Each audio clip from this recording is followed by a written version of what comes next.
We have Ryan here, an eternal optimist about the future of jobs and workforce. And Nyah will join us shortly to talk about the President's State of the Union, because the President also covered some of these topics this past week. But Ryan, talk to us about the report. Why did it create such a shockwave in the market, and then the counter reaction? Sure. So if you're watching, there are a couple things you need to know. Citrini Research released a report called the 2028 Global Intelligence Crisis. And it's making a couple of assumptions here. One is if the AI bulls are right, or the AI optimists, and that companies will adopt AI rapidly and create what they call the human intelligence displacement spiral. Basically, companies will take on AI, they'll fire humans and workers, but then the margins will shrink because they're not paying out salaries, so they adopt more AI. So the second thing is, but this report is it's a scenario, not a prediction. And so the second thing that came out of that is something called ghost GDP, where these companies create GDP, but it hollows out 70% of our economy, which is basically consumerism. So you're paying people less, so they buy less. So you create this spiral.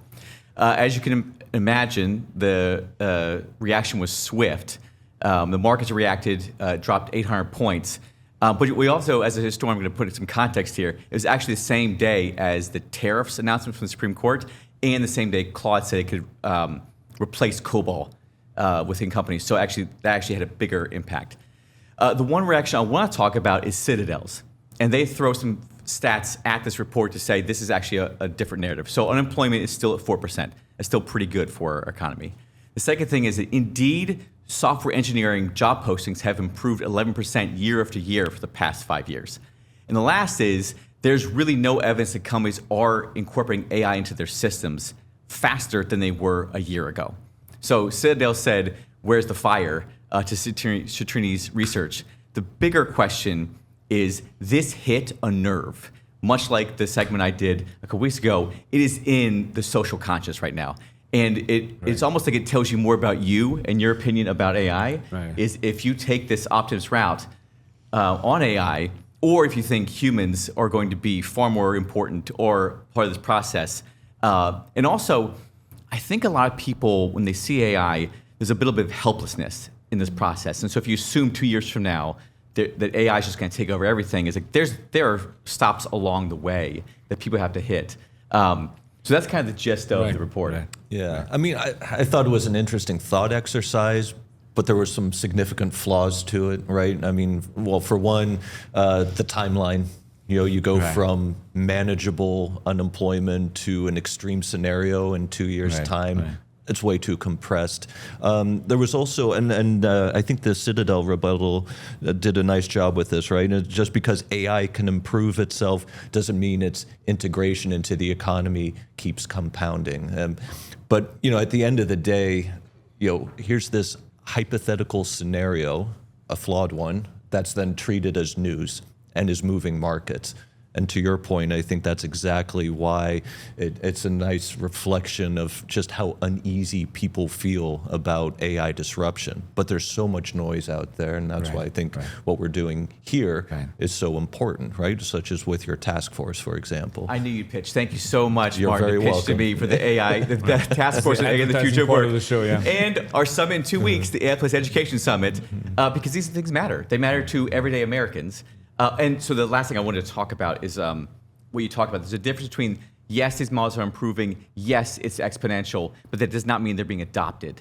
Exactly. And there's a big difference there. And if historical trends hold, there's the S-curve. And so far, we've not seen AI break that S-curve mold. Yeah, it should be just like automation that we've seen in the past, would be my prediction. I feel like every week we're going to have an article like this going forward. I'm so sorry you're going to see me every week. You're going to see me every week. Ron's going to trot out. But I just feel like every week we're going to have an alarmist article like this, number one. And number two, everything that's going to happen on the job market will one way or another be attributed to AI. Whether people are going to lay off people just because this was a post-COVID buildup or COVID buildup or any other kind of streamlining of businesses, everything will be attributed to AI. I mean, you saw what happened with Block last night. Massive shockwave again. 40% of workforce laid off. Right. So I think every week, I think, Ryan, will see you and your face here on the show. I'm so sorry. Talking about this issue, yeah. But you're right, Block.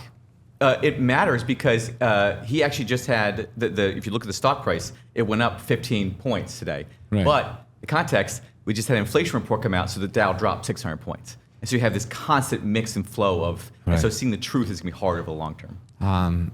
Talking about the impact on the ordinary citizen, Nyah, the president talked about the data centers and the electricity bills and all these things. Can you summarize all those things for us, please? Yeah, I think really late in his historically long State of the Union address, he mentioned how he secured a pledge from all the top tech players and AI players in the field to commit to paying for their own power for these AI data centers. And you're exactly right. This kind of issue of who pays for electricity, who bears the brunt of the data center build out, and all the power that it's going to take to power AI is really coming down to the local level.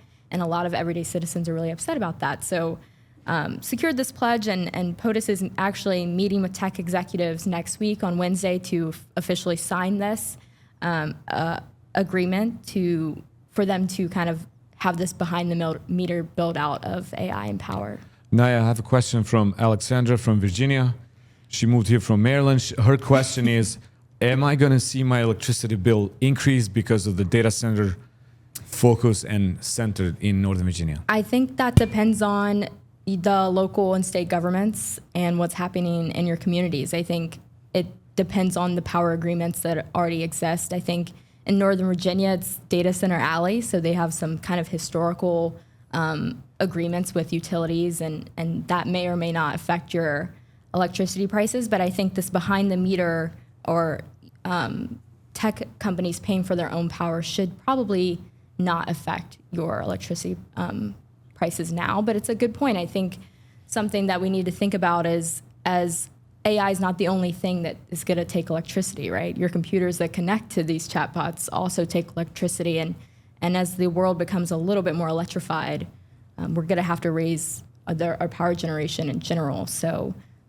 bigger dynamic, I think, at play for sure. Yeah.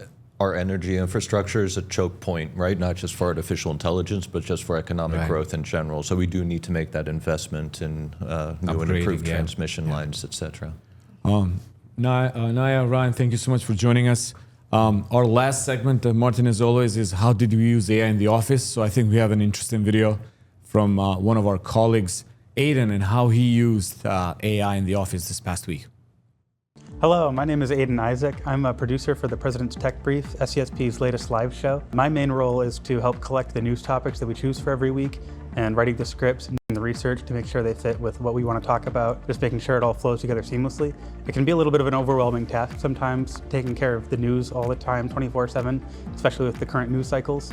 So my favorite tool of choice is Claude Cowork. Let me show you. So this is Claude Cowork. Basically, this can access the files on your computer that you give it access to, and we'll be able to access that without having to use the internet, and that'll essentially go into the prompt. So it'll know all the information that you give it, and then it's actually able to make new files on your computer. So I'm going to take the topics that we used from the last PDBs and use it to create a spreadsheet summarizing the topics and giving them a theme overall, and then we'll do that. So this is what it ended up creating. It created a real whole Excel spreadsheet with the previous guests we've used, the topics we've used, and then giving them a summary of what they talked about during those topics, and even gave a strategic theme for every single thing that we do and category for our little departments at SCSP. So yeah, this saves us a lot of time, gives us a lot of clarity on the topics that we do. This took 4 minutes. It probably would have taken me 2 hours to do this on my own. So that's how I use AI in the office. Incredible.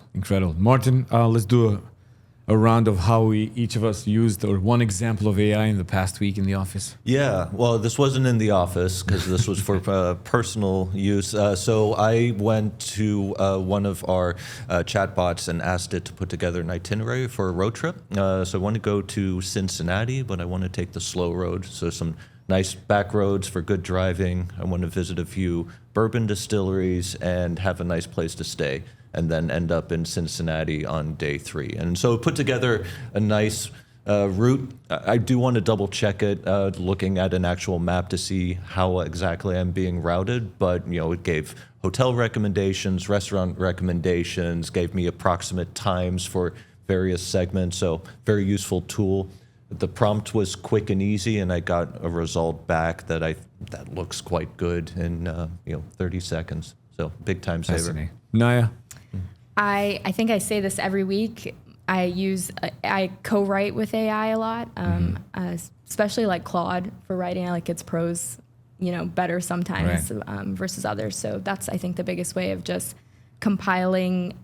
Right now we're working on a net assessment where everyone's kind of contributing to their pieces. So ask Claude to kind of combine them as one, make sure the tone and the structure is the same across everyone on our team, kind of writing in their own style. Fascinating. Ryan? And Mark, you're going to Cincinnati on purpose, right?